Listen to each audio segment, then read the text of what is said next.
petit à petit. L'album est en chemin et déjà il y a un clip promotionnel que les téléspectateurs de Carré Variété vont suivre et imprimer. Il s'agit de Manix que nous avons proposé tout à l'heure.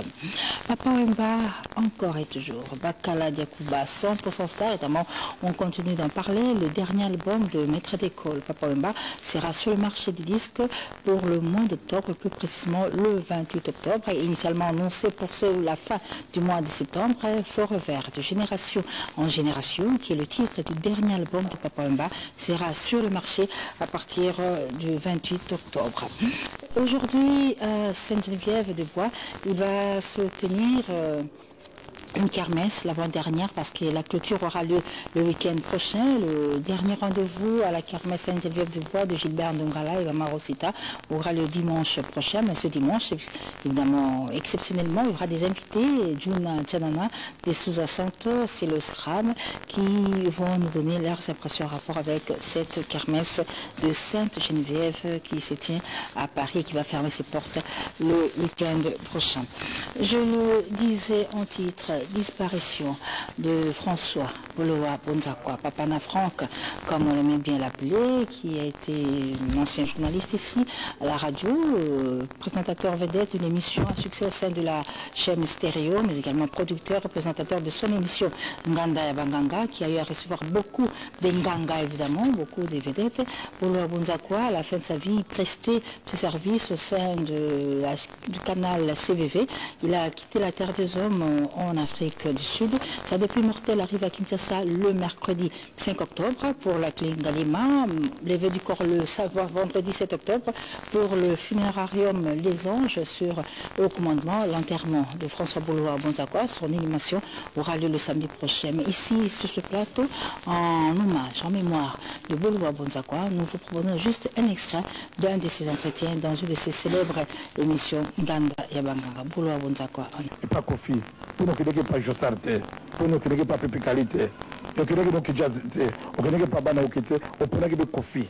Nous qui n'avons pas Nigana, sans le Tamboli, de Okasan, on a dit que ce soit Sangalukuta, pour nous qui n'avons pas Kamusinga Lobby, si Kofi a cela qui est avec fille, Moka Makasi, avec la drogue, tout le bangi, elle a été qui s'en va na poto. Mais le lot qui est dans Brazzaville Mobimba, qui est dans Congo Mobimba, Sango Tanzanie, oh, Bakangi Kofi, oh, après s'il y a 15 ans, il y a prison. Donc, on a dit que Sango Yalukuta, que Baninga Nabiso à Brazzaville, tout le Congo, tout le Zako Kabiso Sikawa, Sango na Balobi, Bakangi Kofi, Balongo na Motim, les amis Sango Yalukuta. Mais Sango, comme il est sur Balobi, Balofoulé, pourtant, Baliba Kota, les États-Unis d'Amérique, basali test bakangi ora sida ngo na yebi ke na États-Unis d'Amérique moto soka za na sida akota kona te tala vérité ndenge sango eza ko yela. Je rappelle, mercredi 5 octobre, arrivée de la dépouille mortelle de Bolowa Bonzakwa ici à Kinshasa, en provenance de Djobour, en Afrique du Sud, pour clinique Ngalema, la levée du corps. C'est pour le vendredi 7 octobre, au clinique Ngalema, pour exposition aura lieu au funérarium Les Anges. Nous sommes sur haut commandement et l'enterrement c'est pour le samedi 8 octobre. Évidemment, en rapport avec la disparition de Bolowa, il y a eu beaucoup d'auditeurs et des téléspectateurs qui ont apprécié l'œuvre de l'homme, Bolowa Bonzakwa, et depuis la province des Lituri, plus précisément dans la ville de Ariwara, nous sommes à Aro. Nous avons reçu des messages de condoléances de Sami Kaloulou, Richard Séchab, Jacques, Flori Kadalala, Merlin Boisbois, Boli la Blaise, tous compatissent à la disparition de ce vieux, ce grand qu'ils ont connu lors de ses prestations ici au sein de la télévision nationale. Mais c'est parti avec l'actualité musicale. Nous avons dit Ferrego la prépare son album. Qu'est-ce que j'avais dit? Déjà les couleurs s'annoncent, mais à Paris, il y a Félix Oazegua, Monstre d'amour qui s'y trouve. On dit qu'il se porte très bien. Félix se porte très bien. Monstre se porte à merveille. Ici à Kinshasa, son groupe a déjà repris les répétitions sur Lokelingue, dans la commune de Ngiri. En attendant, l'album Bouzamabek se prépare.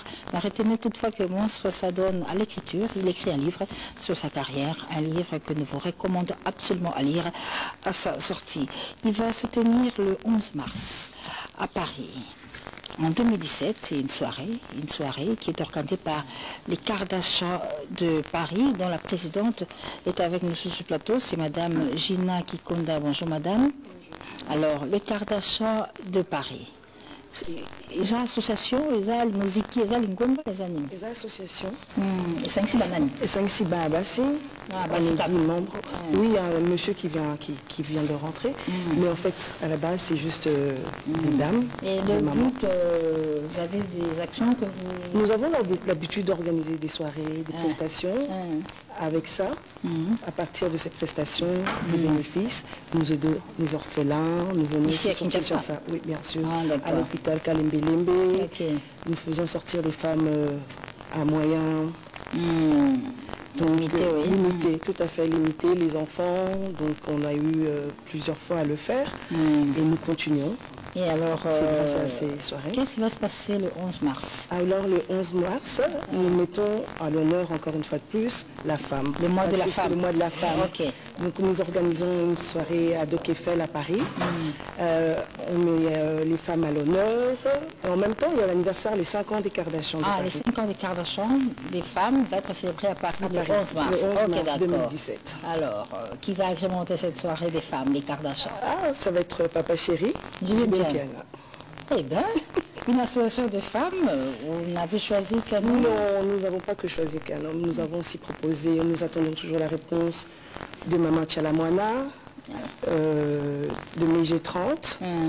Et on espère aussi passer par Kofi pour Cindy Lecoeur.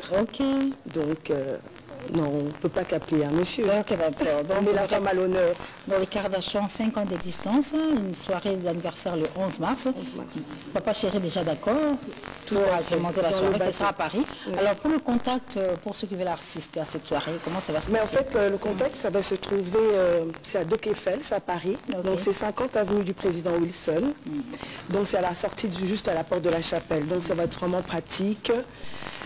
Pour les contacts à Paris, on peut contacter Lorette Compresseur Béret Rouge, c'est le 00336 11 37 29 65.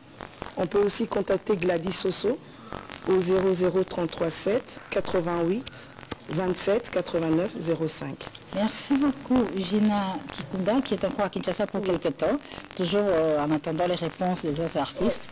Le rendez-vous, c'est à Paris pour le 11 mars, pour fêter le 5 ans des Kardashians. Grand-père Benz Bouzou-Bouzana, il est en route pour Paris. Grand-père est toujours en Europe, il prépare à la sortie de son prochain album Toute une histoire. Là, il était en Finlande, invité par Modogo, et tout s'est très bien passé. Il est en route pour Paris et en route très bientôt pour Kinshasa. Retour à l'image avec la sœur Esther Betty, moi aussi, Cathy Nanzambe, qui prépare son album, un album dont on a déjà parlé plus d'une fois. Aujourd'hui, nous vous la proposons à travers cette chanson Koba Kaka. Sœur Esther Betty dans cette chanson Koba Kaka. Manda chante Koumou Ampaka est à Brazzaville où il continue la promotion de son album Je suis, un album managé par Charlie Kadima. Je rappelle que Manda chante a agréablement agrémenté la soirée d'hommage à Ntesa d'Alliance, 20 ans déjà, en interprétant plusieurs tubes à succès d'Alliance. C'était ici au Béatrice Hotel, mais pour le moment, Koumou Ampaka est à Brazzaville, au Congo-Brazzaville, pour la promotion de son album Je suis, il s'y trouve avec son manager Charlie Kadima. Mais un artiste qui est à Kinshasa, c'est Fabregas, le métier noir, qui depuis un certain temps est en mode avion. Fabregas, on ne réagit plus. Bonjour. Bonjour. Comment ça va? Ouais, ça va bien, maman. Alors, bon, les métiers noirs. Ouais, vraiment, donc, santé à bonjour à tous les fanatiques de la bonne musique. Et puis bonjour à les fanatiques de Fabregas, le métis noir. Autrement dit, maître de votre maître, vraiment, ça se comporte à super merveille. Maman, comme d'habitude, nous avons toujours relé l'espace présidentiel. Et Mairie Moukeba, l'argent obéir à son maître. L'argent obéir à son maître. Voilà, on n'a pas dit mon entier, et puis l'agent si kata immortel. Donc, maître, ça se comporte à super merveille. Parole du maître, c'est merci infiniment à tous les fanatiques qui ont consommé des albums Nabiso. Et puis, Mikolo, baflé, dérangé, batou, ne batiquel biso moi piste, ne batiquel biso moi nini. Donc, pour mes agas, Mikolo, so moni mouta dérangé, toi, mais en mandario. En tchon, moi, qui est les belé. Oyeka Ochino monde d'avion. Ok, d'accord. Voilà, donc les amours d'avion, fanatique, tout le monde a Fabre. Merci parce que vous consommé des albums là-bas, Poison Antidote, n'a eu que du double sa garçon magnifique à contredire Ngaïté. Mais ming idée assez de zone libre programme comme d'habitude parce que fanatique n'a pas comment consommer album na biso, bazo décortiquant au pelo quoi, bayo comme nzembo quoi, bakibara na bolingo et mérimu qui ba l'argent bé rasomètre. Mais déjà chaque mardi et puis mercredi tous en la résidence n'a pas et puis chaque vendredi tout en arana espace Kana ex grand liboulou na ville et on a obéi saka ming ba fidèle na biso pourquoi ba Gibson bi avant à Star à Luanda ba Alain Visor gaz na gaz ba Tony Lubaki cash money ba Sam Luta d'Angola et puis bon séjour à toi Willy Mouché Nicole Mondial Tali Botalima Jonas Kalambay et puis Adrien Moutiadi. Merci beaucoup. Delvis Del Salcero annonce le décès de son père ici à Kinshasa. Le programme des funérailles vous sera communiqué par voie de presse. Évidemment, l'équipe de production de Carré va être présente et condoléances au paparazzi congolais Delvis Del Salcero qui vient de perdre son père. Je reçois Jemiba. Mpaka Lingomba. Oui. Et puis pour nous comme na Lumbashi. Bon, on a ça là qui presque 3 ans à Lumbashi. Mais c'est quoi ça qui ça ça? La zone Mbujima et la petite mère dans Kinshasa. Pour Kinshasa, oye kota libota, oye kota la bisoto, oye Kinshasa. Oh oui, moi c'est na bana baza avant. Là cette fois-ci na zone ngapé moi siège za la Aromoni. Ukimi Mbujima. Non, Mbujima est à base. OK. Maintenant Kinshasa c'est la capitale à Congo. Très bien. C'est la capitale à Congo, to kotika la kaka na province, il faut to pe na capitale. Il y a un certain le roi mage. Alors maintenant, avec le groupe Nayo Succès Musica, ok d'accord.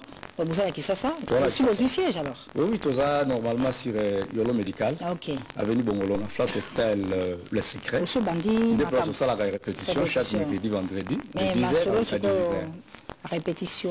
Répétition, oui. Na Flat Hotel, voilà. Aux autres, c'est un peu banda. Oui, normalement, la soirée, tout ça, c'est venu Kassavubu, comme Massimanimba, et pas Mouyenge Beneto Rosalawana, la fanatique va réclamer qui, Babina Kalumwela, Babina Chukonde Chukwa. Oui, Kinshasa, ils ont fierté, ils ont un monde à monstre, ils ont une ville, ils ont la capitale à Congo. Il faut qu'il y ait quand même pour Bakino, dans Moujuma IP, dans Kassa Oriental, il y a un certain vieux Miba, Kalingomba, les voyants des voyants. Très bien. Miba, bon séjour à Kinshasa. Merci beaucoup. On se peut remplacer dans Moujuma et déjà, le quoi, la Kini. Oui, non, on a commis la Kini, mais dans Kinshasa, mais toutefois, on a besoin de Moujuma, il y a que le Bombashi, la Betinanga. Moi, il le beau vraiment, on a fanatique tout, on a soir à l'élo, et pas Mouyenge Bene. Mais puis, on a fait Simbo Natanzi, papa n'a dit merci dans le Bombashi. On a le max Dimbala, c'est que mon commandant Abdou, on a pour sanité. Jojo Zamalek, quelle heure Moulouma Mouenya, Madière, vraiment, on a fait si on se base un peu moi, et Belém, pour te souhaiter le merci. Merci, Miba Pakalingomba, qui vous souhaite beaucoup de bonnes choses à Kinshasa. La SAP et la musique congolaise est intimement liée à travers cette chanson anti-mode où MG30 en featuring avec Koubouyu rend hommage à la SAP, rend hommage au maître de la SAP, au roi de la SAP, à leur manière à travers cette chanson anti-mode que vous nous proposons entre Koubouyu en featuring avec MG30. Anti-mode de Espérant Fou la Papa Forme, chanté en featuring avec MG30, dédié à Papa Yoshi, Trésor Ngando, une chanson qui a été également appréciée par Bretel, Ngungu et Géant. Voilà. J'ai dit bonjour à Joss Diena. Bonjour. Bonjour également à Giscard Mokobo. Bonjour. Alors, Joss, comment ça va? Oh, Dieu fait grâce, ça va, tranquille, tout on a travaillé. Bon, c'est à plan B, c'est quoi? Plan B, c'est Lambami, c'est... Enfin, plan B et Lambami déjà, qui toko. Donc, on a CP surtout à plateau, on a un master en Giscard. Donc, on a un plan B, on a un roté quand on a Luanda. Donc, ah oui, on a roté quand on a Luanda. Donc, novembre, on a Luanda. Donc, tout ça, on va dire les bélés dans Giscard, tout avoué. Ouais. Il y a une mais tout ça, on va dire les bélés. Donc, plan B, toujours Bandango, dans Luanda, novembre. Donc, tout bandi en gros déjà. Donc, après les 11, donc après l'indépendance, il y a Angola, et puis tout bandi plan B, na biso siko côté Kama. Donc, au niveau de Milan, le Sigazali, Alain Tabazo, Alain Sampaio, Saka de Pichu, Batouaz a déjà prêt quoi. Batouaz a déjà après. C'est combien de chansons dans Plan B? Et tout ça, on a une dizaine. Ok, d'accord. On a une dizaine. Donc, tout ça, on a 3 chansons dansantes et puis Oetikali. Et ça, Rumba, vraiment, on va content parce que tout travail, mais ça en 2 volets. Ok. Nous avons un plan B. Plan Donc B. phase 1, la phase 2. Très bien. Oui, mais Joss, tu es beaucoup en mouvement aussi. Tout à fait. Beaucoup d'activités. Rendez-vous tout le temps. L'année de septembre, qu'est-ce qu'il y a encore prêt? Alors, septembre, c'est le ticket de continuer en octobre. Donc, tout ça le 23. On a plus le 23. Mais on a d'autres cités parce que là, la mission, c'est 26, on a parlé. On va négliger nous ça là. Donc, musicien va en andako, c'est là pas bien. Ok. C'est là bien to yate.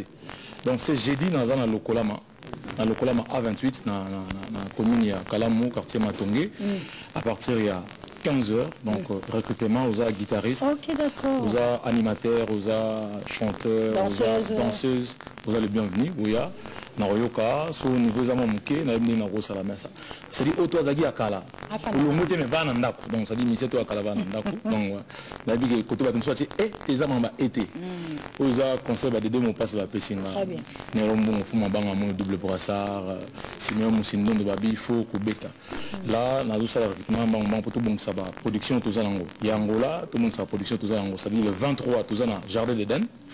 Et pas à Bartabatomina le 23 août. Le 23 octobre. Tout ça dans le Jardin d'Eden. Le 29, tout ça dans le complexe Daniel. On est dans Angélie, dans Sainte-Thérèse, dans Terrain, on a mon Daniel. Complexe scolaire Daniel, on a pessi Yemoro Promo Dadi Mbiavanga. Donc, on a Dadi Mbiavanga, on a pessi Mbote, Dadi Mbiavanga Daniel. On a pessi na Jackie Bogart à partir de Marseille. On a pessi Mbote Simon Zangou. Donc, on a pessi Mbote na Luanda wana siko Jovens Bilele donc na boss Papi Messi na Mandela Mukonda na Rosten Kimbamba donc rendez-vous na biso ya makasi ezali 23 le 23 Jardin d'Eden tout dans Jardin d'Eden le 29 tout dans le complexe scolaire Daniel donc et pas Dadimbi avant le promo ba tout ba ya wana ebele tout dimanche na reçoit les forts na za la sous aso ko permettre nga na reçoit les forts na za la awa na équipe yo baza déjà na ngai donc ba tout va na ndako mais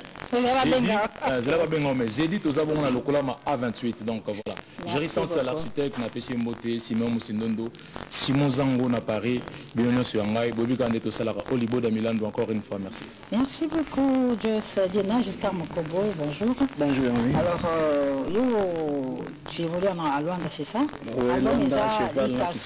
Likasso to beti sona moi kala Likasso où en est-on les lona Likasso n'a enregistré 7 titres. Très bien. Maintenant, on a bâti 2 titres. On a salé les master dans la Maïba Solution. Pour y avoir Côte Sabilo, Angola, Makisasa, Mikolo, Yem Taoli, Sarkisasa, Maïba Solution, Fox à danger. Donc, à Bichiska, Fozouama, Avion, Oya Tikisasa, Oyem Banga, Osala Clip, Awa Yangona. Convidar Massananga, juste dire à Chapé voir un diamant Maïba Solution, tout ça, on s'en a là. Donc, si on a Silicia, on a Kangibi Sakana, Zuni Luanda, na Betilang trajet pour nous capter mixage, na mastering à bien, na clip à bien, puis à Libanan de Baningas Baosala. Yango Mouna Zamana Kini, Yango na d'autres ça bon dimanche, na boss de boss, Maïba Solution, garçon de chance. Na d'autres ça général Milton Ferreira depuis Luanda. On a battu Siko, Babimo, Batbayébité, Bakabana, bien Siko, Maïba général Milton Ferreira, Mpoussata, mes condoléances, ma père de papa. Na fait si bon dimanche dans l'invisor, Robert Gagnan, Jojo Monda email, Banda Poto, Obayemba Yemba Kala, Toile, écoute notre bani musique qui vous m'a moi na mais je le sais pas Yemba Yemba ainsi que Jeanne Mondele na Point Noir, moi je suis à Kitoko on a Point Noir Jeanne Mondele, PDG Brenda na Paris. Ok, d'accord. Merci beaucoup, Giscard Mokobo. Innocent Baloumé a réalisé une chanson en featuring avec le grand Mopa au Kofi Olomide.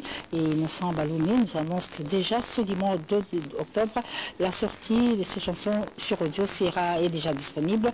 Et à partir de la semaine prochaine, on pourra retrouver cela en images. Mais retour d'abord en images, plus précisément à Paris, à la kermesse Sainte-Geneviève de Bois à Paris, où quelques artistes et musiciens qui sont invités ce dimanche, notamment Juna Djanana, des Sousa Santos et le Scram, ont eu à livrer leurs impressions au micro de Caribou Varité lors d'un passage de Caribou Varité à Paris, notamment Nicaise Bayaka, Père Céleste, lui aussi a parlé de la forme. L'histoire a bon monde, tout le monde est sur un manque à la. C'est au mail quand même. Je l'aime. Je l'aime, moi. Exact titre et album. Exact titre et album. Il y a des titres et Nzembo. On a fait la 4 on a aimé les mamans. Je l'aime. Il y a combien de chansons? Il y en a 8 chansons. Alors, je l'aime. Bonbon Nanga. Maman, la première dame de la ville de Brazzaville. Madame Big. Nénel Sassou. Très bien, clip est aussi là. Dans 2-3 semaines, on a des oignons sur Internet partout, les obima. Nous avons beaucoup de bonbon Nanga titre nango. Oyebina papa oyo ma featuring ya makasi alela kulumba wana okokana na yembe soko makasi. Toujours ça album na vina na modogo cha fango faire. Titre nango eza proclamation ndenge veni akasala kina beaucoup. Siko mwana osala ona vina ngai cha fango. Papa mbaba ige non tous les laïcs, tous les lapons à Bissoumo. Papa m'a dit que tout est permis de valider. Ouais, papa m'a dit que le beau à moi si, avec tous les laits dans le beau à moi si, mais tous les laïcs, tout bête à Bissou. J'ai un masse à la carte à Yala, la Lobagi, na qui n'a dit que non. Papa va aller la mettre dans la collection à Sika Solo. Toi, tu vas aller dans la qui, tout le monde. Il a mon à Paris à tout le monde en hôtel, man. Tout le monde en hôtel. Oh, ça, Philippe, il a ma chère Nicolo, donc Philippe, quoi. Autant on a Philippe, il va le baraka, pasteur à solo en Bible. Donc, Philippe, n'a pas ça qui n'a pas banni, n'a même pas Bible. Collection, si Kaweza va collector. Donc, l'édition illimitée, donc, dans la première page, il y a mot Philippe. Donc, forme comme ça, on a banni, forme changée. Donc, moi, ça m'a malé, n'a bien. Donc, il y a un mot Philippe plein, quoi. Ok, d'accord. Donc, et là, on a une autre banni. Parce qu'on a Kinshasa, on a embrouillé, côté, attendez. On a embrouillé, mais les côtés, pour battre tout, on a bilamba, on a mon la terre. Parce que des femmes, bilamba, des filles, bilamba, bani, bilamba, tout qui n'est ah, ça qui s'assate. So, nous t'as sombi, mamie, touré, baé. On a sombaki, on a sombaki, tu vas là, tu vas somber à mon toujours quand on va jouer. Surtout, donc, on peut contacter Ngai à niveau réseaux sociaux ou bien par numéro Ngai. Donc, à vos oreilles. À côté de nous, États-Unis, partout, Bazoya, Missala Nabango, ils ont la chrétien, ils ont la surtout, musique, surtout. Ils ont la maca, l'album, ils ont la marché, Vejuna, la Coste, l'album Pima, donc Arsène Kingo, l'album des sous-arts, ils ont ça aussi, Paris, donc la bête quelques bases, donc il a travaillé dans le mixage et tout ça, Banouche à la Triguesse, soit ça, la chanson avait beaucoup. Très bien. Alors, ça, on va on les impôts de 5 ans depuis qu'il le studio Tony, pas Tony, papa on a la singa Moussalavana. Après, on a mon appel pour approfondir, donc papa n'a pas tapé ça dans tout le soir. Et depuis. Le Scrum est à Paris, ici c'est Paris, mais il se trouve à Paris, ça se passe très bien. Pour lui, le 8 octobre, il est invité à Tours. Nous sommes toujours en France, c'est une ville, et le 5 novembre, il sera à Lyon pour l'anniversaire d'Éric Bercy. Et en ce dimanche d'octobre, on souhaite un heureux anniversaire à Dekisha, depuis Paris, qui fête son anniversaire de naissance. Lambiou Lambiou revient d'Angola. Lambiou Lambiou a passé un très bon séjour à Luanda. Il va nous en parler tout à l'heure, donc on se retient un peu parce que Lambiou Lambiou a beaucoup à dire. Mais retenez que ici à Kinshasa, chaque vendredi, Redi Amissi, Bailo Kanto donne rendez-vous à son public chaque vendredi. Nous sommes sur l'avenue Kabinda, chez Kabinda Center, avec la case de Kanto et tous ces tubes à succès. Donc beaucoup de plaisir de retrouver Bailo Kanto chaque vendredi, mais chaque dimanche, bien c'est Jeannot Bombenga, l'infatigable. Plus de 60 ans de carrière musicale, bien Jeannot Bombenga est toujours présent, comme c'est le cas ce dimanche, chez magnifique ici à partir des 18h. Pas de rendez-vous ce dimanche avec Tata Mobic, Adolphe Demuguels, qui a habitué son public chaque dimanche. Bon, c'est Vénus, Miguel, bonjour. Et vendredi, Zaramine a Delivo. Oui, moi chaque vendredi, a Delivo. Donc, si vous avez Delivo, vous avez musique bien. Si vous avez Adolphe Demuguels, donc pour nous, on a Adolphe Demuguels, je suis tout le monde. On a parlé de son excellence Christophe Mouzou, ambassadeur. Donc, ma mère a toujours qu'il est de Brazzaville. Robert par exemple, on a un studio, donc il dit que si Adolphe a fourni ma mission de thème, ma problème de thème, les signes de Tienzembo, il y a un Kamika Chama les boss. Donc Kamika Chama, donc il y a un bélier, donc nous avons un studio, tous les missions à Tienzembo. Donc, Kolongaranga a maman Kolongawa, nous avons un studio, l'autre Robert a nous a close dans l'autre Robert. Donc, quand à moi, on a formation, quand à moi, on a remercié, il y a Willy Moucheni, Kamika Chama les boss, ambassadeur Christophe Mouzou, Léon Deschifou, la Lola. 100 000 fois, merci. Tous les messieurs qui sont en vendredi à Delivo. Merci beaucoup. Jamaïta Inanga, l'album c'est Nalé, est déjà disponible en Europe sur tous les kiosques. On va en parler dans les prochaines éditions. Évidemment, c'est un album qui a été accueilli avec beaucoup de bonheur par Guy Kabemba qui se trouve à Paris. C'est le jeune frère Guy Kalemba qui apprécie l'artiste Jamaïta et son œuvre dans son nouvel album Nalé. On va parler de Ferregola. Ferregola, Jésus des nuances, annonce déjà les couleurs de son prochain album qui n'est plus Orengenkyo. Qu'est-ce que j'avais dit? Comment ça va, Jarabi? Je vais bien par la grâce de Dieu, Manu. Qu'est-ce que j'avais dit? Qu'est-ce que j'avais dit? Non, mais dans notre répète, c'est le titre. Oui, les alignés se tuent à la fois. Il y a un moment où l'élo dans le bagui, comme je vous avais bien promis, que les choses sérieuses vont commencer. Donc, il y a un moment où les padres de l'impérateur, à Fongolenzou, Solata, moins l'euro de l'ambagé, l'ubo, il y a un moment où surtout quand on a parlé, on a classement, tout le bagui tactique est changé. Écrit quand on a vu Batika Yamakasi, clip il y a bien, pour on a bête à c'était mais, on a qui marque à où on a ma certitude. Non, moi la classe a travaillé bien, soit coûté un examen, c'est ce qui m'a bien. Nous avons mis biso nous travailler mon salaire na biso. Donc le kounya na mototé, tous on a problème mototé, Zembo qui toko clip et lava, car on est tout prometteur qui bango, dengue tout ça. Et pour na yebulo na kati, na zo loba pour batou, bango na kala mingi te biso tu la baisse côté na te. Ouais. On termine, avant aussi les salariés bisa batou tout bas c'est la biso. Tu as Rita qui va voyage pour tout l'année si ça dans le studio ils allaient maman na bikambo. Il y a un tel dénominateur commun et puis tout comme il a souka il y a un tout fond ouverture il y a la production batou tout bas là prochainement bon mon aïe non si des il y a contrat ou ça na makina jin sana mais toujours dans Angola les 15 déjà toujours se déplacer toujours en Angola tout obéit dans 4-5 provinces et puis tout souk sana Luanda à part ça toujours qui est Tanzanie toujours on va sous Kenya pour nous réparer bilo wa mikemi sana mais pour et puis tout qui est Dubaï. Donc tant aussi ça on a des tours monter la nengni pour bien se vraiment plus on va mettre poste à couleur de Kodamboka Chipuki Kashmani.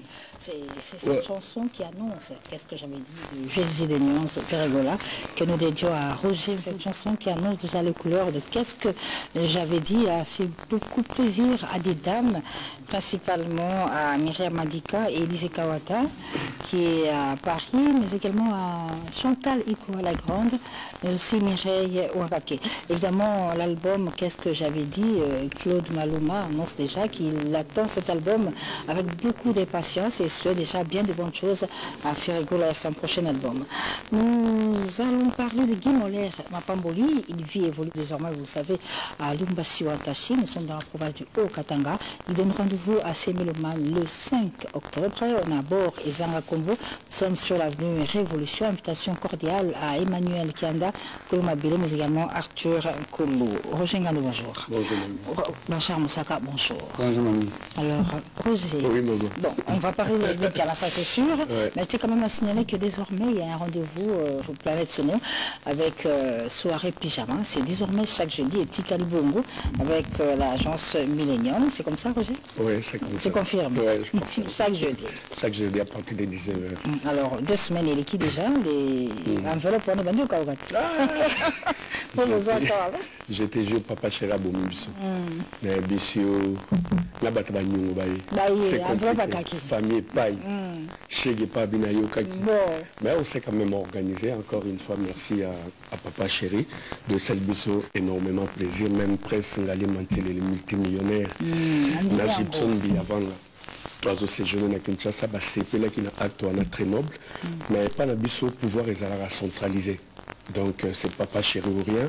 Il gère son groupe par rapport à Bayumeur Naé. Pendant que tous qui n'a repos, pas nous la production qui vraiment vraiment saturé. Donc on a demandé à producteur, mais tous les Moko a établi le calendrier à la prestation OEA validée et à travers la voie des ondes, tout a fixé ma famille à Papa Chéri a vraiment assoiffé, même Roi Maloutété en France, ça a vraiment assoiffé la concert et à Papa Chéri quoi. Donc c'est sa répétition déjà, ils ont dirigé par Ségué Mignon, le chef d'orchestre. Ça se passe bien quoi. Donc bon dimanche à l'homme de l'or noir, la réserve de la République en matière du pétrole, Kamika Chama. Donc bon dimanche à son éminence Maître Kazi, l'assurance vie. Idem pour l'honorable Doudi Ilunga. Merci infiniment à Annie Moussoukoulou en France. Merci à Christian Melos les crédibles. Idem pour le président Chanel Chabani. Merci à Waroma Loutete et Trésor Mouchi à l'Afrique du Sud. Mère Mami, bisous la proverbe de l'Obaraboé.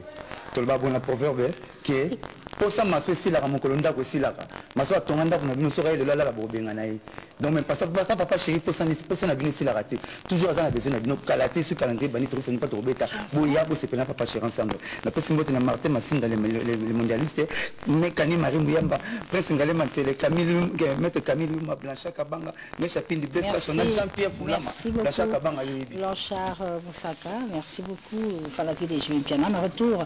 Nous restons toujours dans le Wenge, cette fois-ci Wenge musique maison mère, phénomène. Ngia Mamakanda Werason qui se porte à merveille, qui est en super forme avec son groupe. Nous vous le proposons à travers cet élément. On se retrouve juste après pour recevoir quelques leaders de ce groupe.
C'était Werason lors d'une de ses productions à la foire de Kinshasa. Tadé, bonjour. Bonjour. Bonjour Sankara. Bonjour. Alors, vous savez ce que c'est Sambo. Oui, en tout cas, il y a Mami là. En tout cas, bon dimanche, na ba fanatique no so balinga Werason roi de la forêt. Donc la nouvelle na ene kaka parce que na minute yo tozo ken des États-Unis. Ça a déjà prévu que nous orchestre Mobimba, mais biso tozo devancer avec Werason roi de la forêt. Tozo ken déjà c'est jeudi en tout cas ban États-Unis tozo ya parce que tourner ça monene mais boyebika Werason a memarabatou poto groupe mais Sankara pas même madame. Tala exemple à suivre. Donc nazo ke na madame nanga couple bouloba même avion Air France to kei déjà en États-Unis et puis ne toza boye en tout cas boye ba ke bana maison mais tourner ça makasi tozo banda na Hollywood Miami pour ba clip eza kuna en tout cas Fernando Finda na ebike Folanda déjà ba Jojo Mandiki mapata boye ba programme ya Wera na saluer banzungu Wera ma papa Wera na pampers Wera la tata ngabota makaro Seigneur. Tadé. Juste ya mami au moniteur pour na beta toujours c'était na disque absolu disque mon continent absolu 7 jours de la semaine. Donc c'est presque fini déjà tout ça déjà na suka yango mon peut remercier ba tout ba contribuer na l'évolution makamo loka ba boss Fernando Finda loka ba Grevi Fouti la matita liebo loka ba Jojo Mandiki mapata loka ba Jojo Ngonda ya Willy Moucheni Koda Mboka Titi Mufuta Gabin Dubile donc ba tout au bazaki na biso donc 7 jours de la semaine est commis déjà presque na suka tu expliquer ka banzembo eza na kati eza banzembo ou le roi de la forêt façon yembi donc yemba bongote Junior Chimini bientôt le kilo donc il y a beaucoup Tadé, merci beaucoup Tadé. 13e apôtre, mesdames et messieurs, c'est le titre du dernier album de Mopao Mokondi, Kofi Olomide, un album qui est déjà sur le marché et qui se comporte très très bien et nous faisons ce plaisir, ce devoir de vous proposer à chacune des émissions une des chansons de cet album que chacun de vous va savourer à sa manière. Frères des terres, c'est le titre de la chanson que nous proposons à l'instant qui va faire plaisir à notre ambassadeur Congo-Brazzaville, Christophe Mouzongo, mais également à Abax Moussa, souvenir de Paris. Frères de terre avec Kofi Olomide. Je reçois Lambio Vijana. Qui ont bien fait, bah, mon salon. Vijana Malembe, calme. Lambio. Moussa, nous sommes bota Mboumalango, hein? Bota Mboumalango, et puis on a bota Mboumabanakala. Mais outil Pointe Noire, non? Na Souka, na Luanda. Pointe Noire, c'est un mariage, il y a François Ndouna, c'est ça? Oui, le milliardaire François Ndouna. Il y a Pointe Noire, patron des patrons. Donc moi, c'est à Balaki de Soussou. Comme tout à l'heure, toujours invité Ngaïna Didi Kinouane, qui est son ami personnel. Tout à l'heure, il a un mariage, on a mis 4 jours là-bas. Après, on va jouer la protection. De Pointe Noire, on va Luanda. Oui, depuis nous, on a quitté Luanda. Pour déjà, on a eu contact avec Bango, le général Zulu. On a passé un beau test avec le général Zulu. On a déjà la 4 jours, on a suivi la direction qui a reçu l'avion, ils ont arrêté la 4 rapidement pour rendez-vous dans la table. Il y a un leader masqué. Tu es là, vous êtes là? Oui, il y a un contact pour le contact dans la qui tombe, pour le Kanga, la mola, la bimate, la bimanga, mon la bessina, la contre la pour se la zone dans sa bonne à Kénaba. Il est qui est dans la l'équipe, il est solo, il est qui est dans mon ah, toujours la Pointe Noire. Ah, Pointe Noire. Il y a moi, François Ndoula. Ah, d'accord. À qui j'étais invité dans Didi Kinouane, Monsieur Moné, la Mabanga. Donc, on a moi, Ndoula, le Mambal Naé. Nakata fête mon nene wa konzi balaki wana tokina bashina dengue balaki wana batu nyonso balaki wana vraiment na pesa ba mbote sika yali François Ndona na mwasi na Didi Kinouane tozaki ensemble na fête wana on a fait ba milliardaire donc so tokina posa mo poser nga na kati toujours onga na kamana ba patron j'ai la bouche du pouvoir so on a permis ba patron na Fabi mama wa yebana parce que patron so yebanité ozana mona yo mais oyebanité tu es sans esprit wana Pointe Noire wana Ponto la belle to zupe poto ko Milwana na zupe pour la commune à Luanda, na kiti kabinda pagaille la frontière danger lambe mona kaita ki liwa mais ba sali tu ba kundi batinga kwa bani ti ba kotinga na carte pour na longo pour kocha tout na frontière la vie avion ti de kabinda jusqu'à Luanda na kiti na Luanda donc dans la kiti na Luanda ba yambinga déjà donc ba massa ba yambinga déjà de sous général Zulu azaki wana ba luemba ba laki wana ba vilanga ba zimakanda le roi Pelé ba mavula ba masebele ebele ona mona bangote ya ba 30 ba 20 ba babi Barney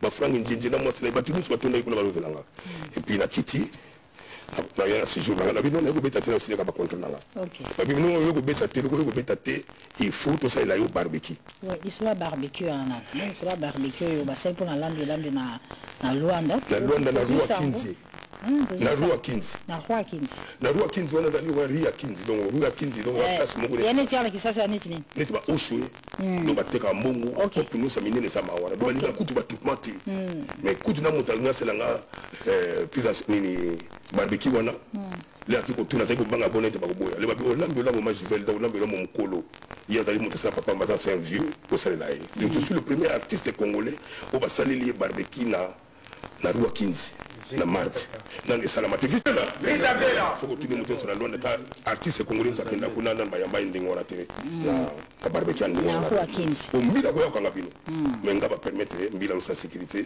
entre na sengi na Selima Nzumbi merci à trop na financement ya Muteba Chila Muna Adolphe mutu amongo vraiment donc on a s'appelle na yena no merci Adolphe Muteba Chila Muna parce que hier a aidé ba ndeko na biso bazali ba ko sa so musala te ba ba moyen te ba na manate moyen ba travailler ça était parce que crise qui a danger na Adolphe Muteba Chila Muna kangi surtout ba masabi bala rango beaucoup de terrain bo sala mbongo donc tous les vieux ba za kuna katangura ba zimbongo Adolphe Chila Muna pesi face à niveau kende bo sala la Adolphe Muteba Chila Muna vraiment na sengi merci à trop vraiment continuer à aider baninga na bandeko na yo famille na yo atala ndeko na ote aider kaka pese force que de travailler. Alors keni Rwanda bezaki pona ko ba contrat. Ouais. Alors tonto eba otambo pa Adolphe Chilamwina. Si. Chilamwina et pas Frank Njenje ndoko le. Frank Njenje. Basido Kambanji. Kutani bo ba pona masolo ya contrat siko par rapport na ndenge ya musala siko sotie manzaka to ezana no. Ifazonga isusu Rwanda. Na kozonga Rwanda mbala moko na groupe. Na ba leader masqué. Na ba leader masqué orchestre na ballet mouvement ba danseuse. C'est pourquoi. Donc tout le temps on a mois de novembre. Donc le 8 ou le 26 des dates wana. Ndete roza na Rwanda déjà. Au moins on a kabana ba patron. Ba mbongo tout ba financer na ba patron, ba billet tout ba financer na ba patron, ba petit muspa na passeport tout ba patron ba financer ngo. Et puis na ba ndeko na ba zala kata kine de ba Emmanuel Kianda ba konti makamuna ngai. Emmanuel Kianda Kolo Mabele. Critique ya Corino. OK. Ba tu a mystique donc ba konti makamuna ngai. Donc vraiment na za ko fanisa surtout na ba bon anniversaire na za quitté. Bon anniversaire ya Prince Ngali Mansele. Le 29, on a quitté vraiment il fallait la souhaiter bon anniversaire. T'as dit que tout ça la fête à mon nez na balé ko beta. Balé ko beta né au vacances là. Alors balé ko beta pour l'anniversaire de Prince Ngali Mansele qui va être fêté ici à Kinshasa au Club Congo Hotel. Mais en attendant tout continuer sur la loi n'a pas masolo za moi mingi. Masolo za mingi. Tout ngi masolo à l'ambulant tout vivre en peine à isolo ya la fali poupa. Fali poupa. Album il m'a raté mes fins, alors il fallait pas côté ma caméra. Alors on va proposer à nos amis de nous suivre, nos frères et sœurs qui nous suivent depuis la ville de Luanda à l'Angola, cette chanson. C'est Makoliko.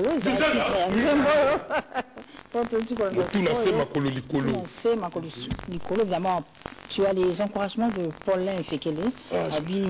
Beaucoup de courage. Merci Paulin. Merci Paulin. Alors, Luanda Siko.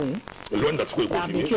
Barbecue, il y a Siko, ma bosse à tous les bandits, à 16 heures de bandits. Donc, il y a 4 heures du matin. La bosse à tous les rôles. À tous les rôles. Au Kito Pandachala, il y avait 25 champagne. Et puis, même à Boto Kito Pandachala, il y a ok. Il y a qui peut passer, il y a maman à Bissau. Il y a l'objet de la Kataya. Il y a des colons à Oyamba. Il y a des colotés.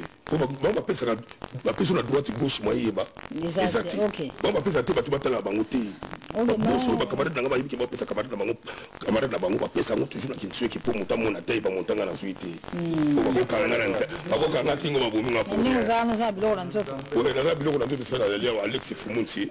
Donc tout le monde a travaillé. Baba qui na zamba bazo benga ngai ba gogo kitoko bazo benga ngai donc ba masala muso patron Gilberto Mitombe patron muso za diamai wana basaki wana le terrain ba ngoto ba yotala ngai ba Mandela Mukonda na kata lukapa ba ngoto ba yotala ngai ba Pedro Malange Igwe mais ba tambo na utanga bino ndeni mete butros masala ngai ba Bibarney abira lambio on est trop obligé de vous dire que Karibu Zoli Karibu Zoli pour un artiste.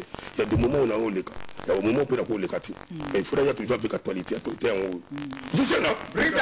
Malimbe, truc Malimbe. Retour à Luanda. Toujours à Luanda, Mouké. Pour le Luanda à barbecue. Batun Bazala quitté. Balobaki.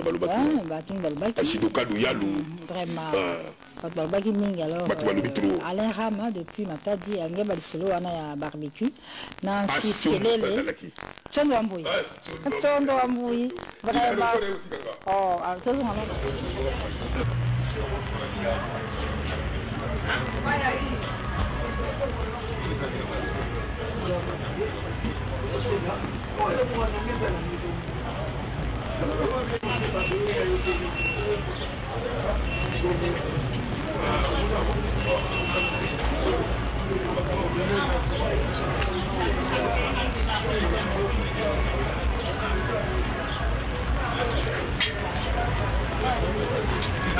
barbecue oso na sali yango aza muto yo le na solo na muto nga nazalaka na ye Adolphe Muteba Chilamwina alobi nanga sele salela eloko wana po nayebi te ke osoki na bandenge nini mais aza muto yo fo honorer na bandenge moko boye par rapport à bato mosusu mais nalingi kaka ke osala eloko wana po eza na honneur moko boye ya grave nga nabengaki papa ya la mère papa nanga po mwana ya liboso eza ngai isido donc bao bayebi bon toutefois yo yebi ka maman basala yango te so ende nini yo yebi ka ezaka idéologique non côté touta idéologie toujours.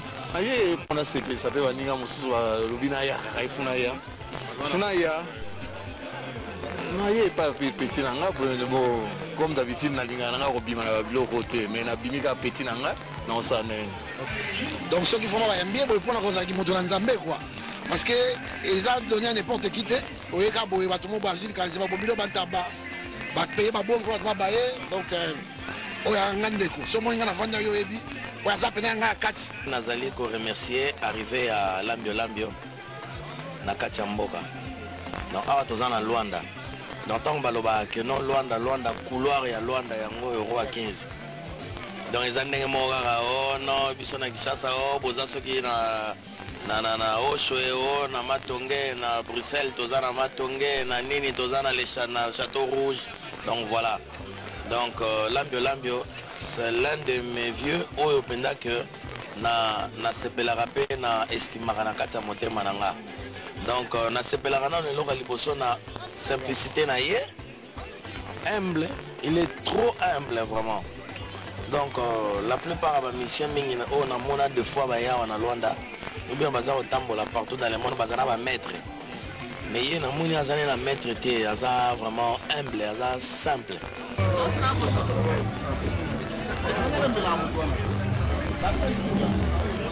Naza na double plaisir. Plaisir à Liboso, nazo ya Lambio comme grand frère nanga. Et plaisir à Mibale comme artiste monene ya Congo. Bon, Lambio aza mutu moko aza formateur.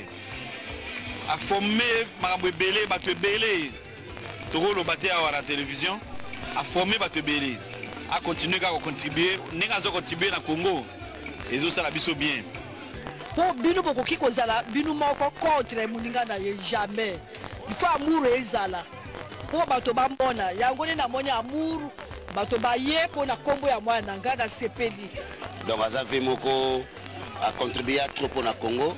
Et puis tant que via ça mboka fallait na yana laksa bolingo nanga pa na ye ndenge ya laksanga bolingo à travers ye pananga yango tia ya kitia zozonga na loza toujours na ye na moni boss de boss azawana donc nga benga ke beau frère nangai okito panda chada on a benga ke beau frère kota lambe já ouvimos já falando do kota lambe porque já que também já ouvi porque eu só estou a ver porque estou a gostar muito, porque eu sou irmão sou primo do Selema Njombi, Cota Moteba Chilamina, nós somos Coco da Lunda Norte, Cota como patrocinador. Nós temos que apoiar o Cota, porque o Cota Lambe é dos Cotas, já veio cantar com o Papa Wemba, Franco, naqueles tempos.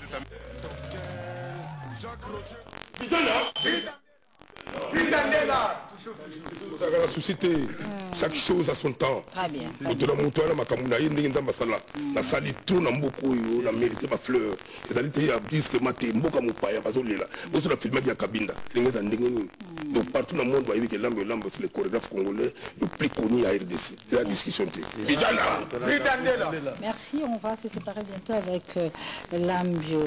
Rapidement, je signale que l'Outimba Simaro est à Kinshasa chaque jeudi à Yolo chez Kamina, le vendredi Namboka Sikas chez Papitola, c'est le samedi désormais un rendez-vous chez Neema, c'est une salle qui se trouve à Bandal, non loin du stade municipal. Et à Lumbashi, il y a à Boma. Le samedi 8 octobre, ANB va se produire dans la salle Oscar chez Tonton. Évidemment, il y a Jean Koubal Kalala qui sera de la... Vigena Lambio Windeko soki na bwaki bandeko nanga bazaka na kata mboka te pesa bango na pesi mbote na Sampengo Mbei leader Sampengo Mbei na pesi mbote na Machuda Mandani Godard Mangala na pesi mbote na tata yana na zema bilamba yaki ko repante papa mapa bilamba so ngolo ba papa mama ona ta bilamba ya sika ko ngolo ba papa matela bilamba kala ba ko yola ta ngolo te papa mata bilamba sika c'est pas da sika bilamba sika tata yana na je te félicite vraiment na makabo salaki na pesi mbote na Serafé Bongo futur honorable na pesi mbote na Pituluka na Uganda na zoya pe na groupe na kaka na pesi mbote na PDG Ekanda Martin Ekanda mutambonga muninga na yo tedi na pesi botre ba fula Baudelaire kuye na les grands samaritains ingénieur hein obosala ka mutandengo na te na bandeli mbete butros Emmanuel Kianda Kolo Mabele na pesi botre na Johnny Lopez Jinsana Jojo Mandiki Mapata l'homme des actions concrètes aussitôt dit aussitôt fait la pesi botre na Babi Barnet sans oublier Feliko Bilel le petit nangai sur la tango toya kolela pamba Sido Kambaji merde moi sinde Sido Kambaji motema ya Frank Njenje voilà baleki nanga ya palais la pesi mbote na Sido Kambaji la pesi mbote na Selema Nzombi pesa madame na mbote pesi mbote na mwana nanga Aribangu bienvenue Moula hein bienvenue Moula la pesi mbote ya Willy Makengo Otambongo Zimakanda le roi Pelé okito panda